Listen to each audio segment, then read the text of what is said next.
So natural love and affection between the parties, ऐसा नहीं होना चाहिए कि है ना भूतनाथ तो बड़ा प्यार करता है राजलक्ष्मी से और राजलक्ष्मी उसको जूते ठोकती है, तो भी नहीं नहीं मैं तो बहुत प्यार करता हूँ, मैं इसको out of natural love and affection मैं इसको मेरी प्रॉपर्टी या फिर मेरे इतने पैसे देने की बात करूंगा। इज इट पॉसिबल कि कोई किसी को जूते ठोके और दूसरे का उसमें प्यार आवे? पॉसिबल है क्या? बहुत ही रेयर केसेस में है यार, जो कि ऑलमोस्ट नेग्लिजिबल चांसेस। क्यों नैना, ठीक बोल रहा हूँ? निनाद कदम, इज इट पॉसिबल कि है ना भूतनाथ जो है वो राजलक्ष्मी को नेचुरल लव एंड अफेक्शन रखता है और भूतनाथ और वो राजलक्ष्मी जो है उसको जूते ठोकती हो? Is it possible? No sir, very simple. ठीक है भाई जीत, चलो सेकंड आ जाओ। कंपनसेशन ऑफ या फॉर पास्ट वॉलेंटरी सर्विसेज। देखो क्या हुआ, एग्जाम्पल से समझो। एक्स के घर में आग लगी थी, याद आएगा आपको एग्जाम्पल पुराना वाला। एक्स के घर में आग लगी थी, वाई अपनी मर्जी से इसके घर पे पहुंचा और आग बुझाने में मदद की। ठीक है, याद आ रहा है ये एग्जाम्पल या नहीं आ रहा है? कौन से पॉइंट में दिया था यस मैंने सर। एग्जाम्पल? कौन से पॉइंट में एग्जाम्पल दिया था? Consideration must move at the desire of the promiser. Yes exactly, very good. Consideration must move at the desire of the promisor. उसमें मैंने ये एग्जाम्पल दिया था आपको कि देखो एक्स के घर में आग लगी थी, वाई जो है वो उसके घर की आग, किसी ने बुलाया नहीं वाई को, वो अपनी मर्जी से उसके घर पे आग बुझाने के लिए पहुंचा। अब जब आग बुझ गई तो वाई जो है वो एक्स से पैसे मांग रहा है। वाई जो है वो एक्स से पैसे मांग रहा है। क्या मांग रहा है? कि सर मैंने आपके घर की आग बुझाने में आपकी मदद करी, इसलिए लाओ 10,000 रुपए लाओ या जो भी पैसे देना चाहते हो तो। एक्स बोला मैंने तेरे को बुलाया था क्या, या तू अपनी मर्जी से आया? बोला मैं अपनी मर्जी से आया। तो भाई तूने जो मेरे को कंसिडरेशन दिया है, it must move at my Dzire.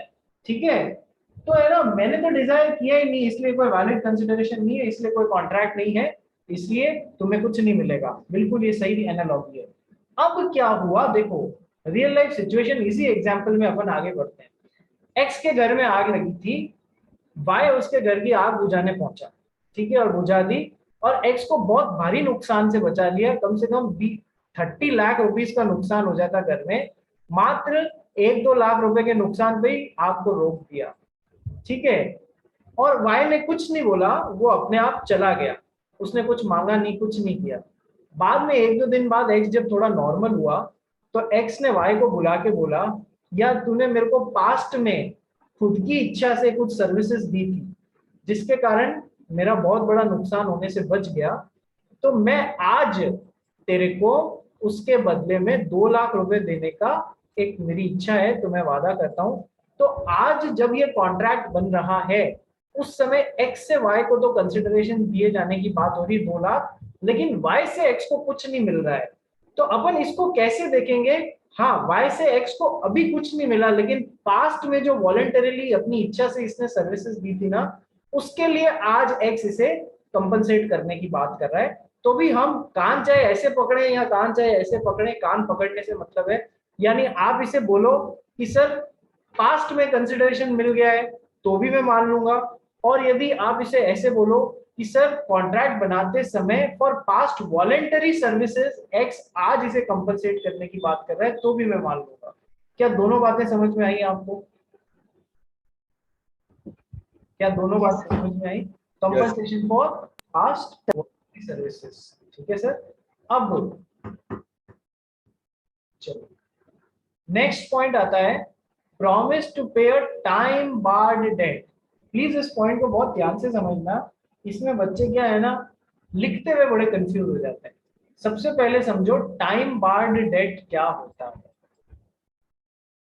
Time barred date क्या होता है? टाइम बार्ड डेट क्या होता है, आइए समझते हैं। सर जीत पटेल ने हमारे निनाद को 10 लाख रुपए दिए थे, तब 1/1/2022 को बोला 1 साल बाद तो मुझे ब्याज समेत 11 लाख रुपए लौटाएगा। यानी कब? 1/1/2023 को तो मुझे ब्याज समेत 1/1/2023 को तो मुझे ब्याज समेत 11 लाख रुपए लौटाएगा। ठीक है, 1/1/2023 आ गई, लेकिन निनाद ने जीत को 11 लाख रुपए नहीं दिए। यानी कि आज 1/1/2023 की तारीख है, आज जीत को निनाद पे केस करने का राइट मिल जाता है या नहीं मिल जाता है?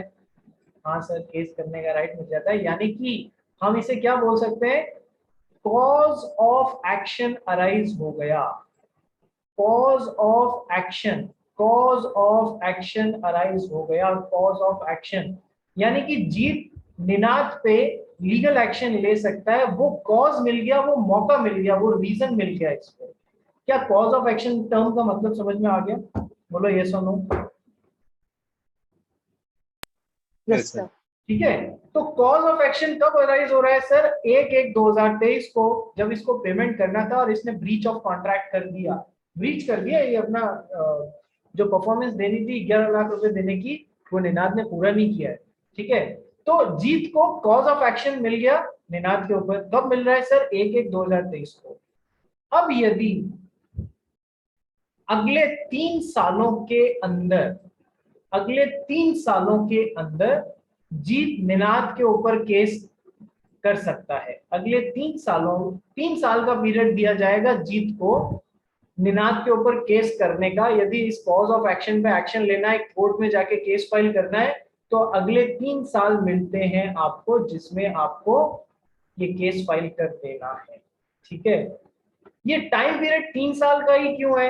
क्योंकि सर एक है ना एक्ट है, Indian limitation act. Indian limitation, देखो मेरे पास माउस से लिख रहा हूं इसलिए राइटिंग पे मत जाना।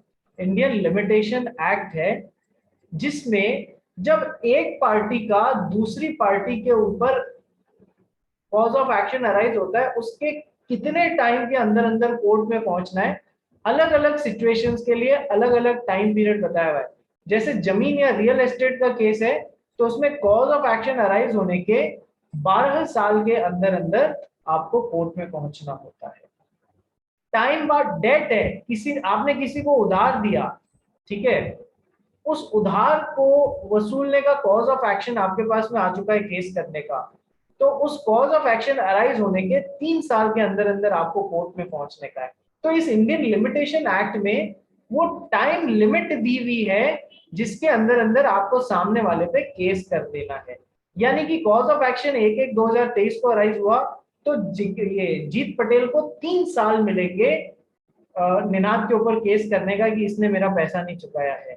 यदि 3 साल तक इसने केस नहीं किया, तो अब भविष्य में ये पैसा वसूलने को केस नहीं कर पाएगा, क्योंकि ये डेट कैसा बन चुका है?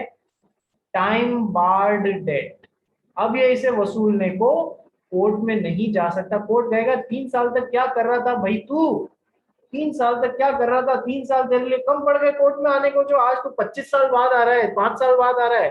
ठीक है, तो या तो जीत को बहुत स्ट्रॉन्ग रीजन देना होगा, मैं पिछले 3 सालों में इसलिए केस नहीं कर पाया क्योंकि मैं कोमा में पड़ा हुआ था, मुझे तो पता ही नहीं था मेरे साथ में ऐसा हो गया है। ठीक है, मैं कोमा से अभी थोड़े दिन पहले ही बाहर आया हूं, तब मुझे पता पड़ा इस भाई ने मेरा तो पैसा ही नहीं लौटाया है। ठीक है, या फिर इसको बहुत सॉलिड, रॉक सॉलिड रीजन देने होंगे कि क्यों ये टाइम बार्ड जो 3 साल में हो गया है, उसको टाइम लिमिट के अंदर अंदर केस नहीं किया, उसको फिर भी केस को एक्सेप्ट किया जाए। और यदि रॉक सॉलिड रीजन नहीं दे पा रहा है, तो क्या होगा? लिमिटेशन एक्ट बोलता है 3 साल में केस नहीं किया, कॉज ऑफ एक्शन अराइज होने के 3 साल के अंदर केस नहीं किया, तो ये डेट कैसा बन गया है? ये टाइम बार्ड डेट बन गया है। और अब इस टाइम बार्ड डेट को जीत पटेल निनाद से नहीं वसूल पाएगा। क्या तुमको time barred debt, Indian limitation act और ये कॉज ऑफ एक्शन, 3 चीजें समझ में आ गई? Yes. तो केस करने के लिए टाइम लिमिट कहां से चालू होगी? जहां से कॉज ऑफ एक्शन अराइज हुआ है, वहां से 3 साल की टाइम पीरियड मिलेगा एज पर इंडियन लिमिटेशन। तो केस करना है जीत को निनाद के ऊपर, तो 3 साल में कर दे, नहीं तो फिर बाद में केस करके अपना पैसा नहीं वसूल पाएगा। अब देखो क्या हुआ, निनाद की उस समय 1/1/2023 को हालत बहुत खराब थी, पैसे को लेकर फाइनेंशियल पोजीशन अच्छी नहीं थी, तो निनाद ने पैसा नहीं चुकाया। लेकिन जीत पटेल ने भी इस पे केस नहीं किया फॉर सम और अदर रीजंस, और बाद में डेट बन गया टाइम बार डेट। अब जीत पटेल बाद में इस केस को लेकर निनाद पे केस वैसे भी नहीं कर सकता है, वैसे भी नहीं कर सकता है। ठीक है, अब क्या हुआ, आज से 10 साल बाद, यानी 1/1/2033 चल रहा है, डेट तो वैसे ही टाइम बार्ड हो गया, और जीत निनाद पे केस कर नहीं सकता। निनाद की फाइनेंशियल पोजीशन वापस खतरनाक स्ट्रांग हो गई, निनाद की फाइनेंशियल पोजीशन बहुत अच्छी हो गई। ठीक है, अब निनाद को याद आया, यार मेरे को जीत का पैसा चुकाना है, क्यों किसी का पैसा रखें, उस समय तो मेरी पोजीशन नहीं थी, लेकिन आज तो है। तो आज निनाद ने 2033 में जीत को वादा कर दिया, मैं तेरे को तेरे 10 लाख रुपए चुकाने का वादा करता हूं, जो कि टाइम बार्ड बन चुका था, मैं पूरा चुकाने का वादा करता हूं। तो आज जब निनाद जीत से कॉन्ट्रैक्ट कर रहा है, तो सर ये किसमें है, ये इसमें केवल निनाद से जीत को कंसिडरेशन जा रहा है, जीत से निनाद को कुछ कंसिडरेशन नहीं जा रहा है, तो भी इसे वैलिड कॉन्ट्रैक्ट माना गया है, प्रॉमिस टू पे टाइम बार्ड डेट। तो होना भी चाहिए यार, अब जीत से निनाद को कुछ थोड़ी ना जाएगा। क्या बात समझ में आ गई है, exception to no consideration no contract. Yes sir. Ninad तेरे को आया समझ में?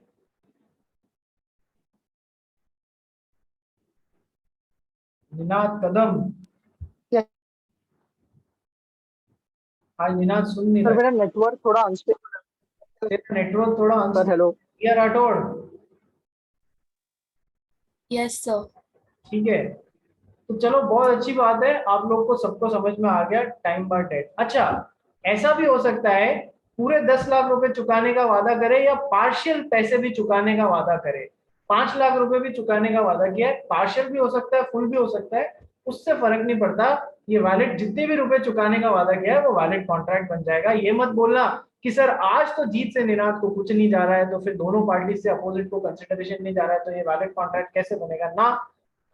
Promise to pay a time barred debt has been considered as a valid contract even without consideration for both the parties। अब इसमें जरूरी बात क्या है वो देखो कि सर ऐसा प्रॉमिस जो है वो राइटिंग में होना चाहिए, नंबर 1। पूरा अमाउंट या पार्ट अमाउंट कुछ भी पे कर सकते हैं, जरूरी नहीं है कि पूरे का ही वादा कर रहे हो, आप अधूरा भी वादा कर सकते हो पे करने का। प्लस राइटिंग में तो होना ही चाहिए, साइंड भी होना चाहिए, किससे, निनाद से, साइंड बाय डेटर और इज ऑथराइज्ड एजेंट। ठीक है, निनाद या उसके एजेंट ने ये साइन करके दिया है। मजे की बात ये है कि promise to pay a time bye date में रजिस्टर कराने की उस एग्रीमेंट को कोई रिक्वायरमेंट नहीं रखी गई है। क्या ये बात समझ में आई? बोलो।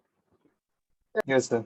Agreement made out of natural love and affection में सर वो राइटिंग में होना चाहिए, वो रजिस्टर्ड होना चाहिए, वो नियर इन रिलेशनशिप होना चाहिए, और नेचुरल लव एंड अफेक्शन, यहाँ रजिस्ट्रेशन की रिक्वायरमेंट थी, यहाँ पर राइटिंग में होना चाहिए, साइन भी होना चाहिए, कोई दिक्कत नहीं है। अधूरा या पूरा कितना भी अमाउंट का हो सकता है, और लेकिन रजिस्ट्रेशन की कोई रिक्वायरमेंट नहीं रखी गई, केवल 3 राइटिंग डिटेल्स रखी गई है राइटिंग की, पूरा या अधूरा पैसा, साइंड बाय डेटर और इज ऑथराइज्ड एजेंट। ठीक है, जीत पटेल बोलो। Sir, if during this 3 years time limit the debtor की अगर डेथ हो जाती है, so can the legal representative have the right to enforce this debt? Debtor की या क्रेडिटर की? Debtor डेटर यानी जिसको पैसे देने हैं, उसी की बात कर रहा जिसको है। लेने हैं। जिसको लेने, अरे देख, ये जो पैसा लेने और देने की बात कर रहा है तू, मान लो जीत और निनाद की बात हो रही है यहाँ पर, ठीक है, क्या ये contract is involving personal skills? No sir. तो फिर किसी की भी डेथ हो, दोनों की डेथ हो जाए, तो दोनों के एलाज उनको रिप्लेस कर सकते हैं या नहीं कर सकते हैं? Yes sir. ठीक है, चल चलिए सर, तो ये पॉइंट भी कर लिया। अब 4 पॉइंट और बचे हैं, आज टाइम हो गया है, तो ये 4 पॉइंट्स मैं आपको कल कराता हूं और कल इस चैप्टर को खत्म कर देते हैं। कल ये चैप्टर खत्म कर देते हैं। कोशिश करो यार, कल ही अपना टेस्ट अटेम्प्ट करो, ठीक है। भागो मत किसी चीज से, उसका सामना करके उसको तोड़ फोड़ दो, ठीक है, ताकि आगे उसका ये नहीं रहे अरे वो करना है करना है करना है करना है करने का ही प्रेशर यहाँ पर बिल्डअप हो जाता है। तोड़ो ऐसे प्रेशर्स को, काम खत्म करके निकलो, ठीक है। इतना अच्छा पढ़ रहे हो तुम लोग और अपन बहुत आराम से पेस पे बढ़ रहे हैं। मेरे कुछ स्टूडेंट्स मेरे को शिकायत करते हैं कि सर आप तो बहुत ज्यादा धीमे पढ़ाते हो, आप तो बहुत आराम से पढ़ाते हो। मैं कहता हूँ यार, कुछ बच्चों का माइंडसेट धीमे समझने वाला होता है, कुछ का फास्ट समझने वाला होता है, लेकिन अपन सबको साथ में चलना है, ठीक है। कोई बात नहीं, तो तुम जैसे भी स्टूडेंट हो, तुमको समझ में आया है, you should give the test. कोशिश करो कल खत्म करने की इसको, ठीक है। चलिए मिलते हैं अपन कल 9 बजे। कल कोई छुट्टी नहीं लेगा भाई। ले सकता हूं तो केवल मैं ले सकता हूं, तुम लोग नहीं ले सकते हो, ठीक है।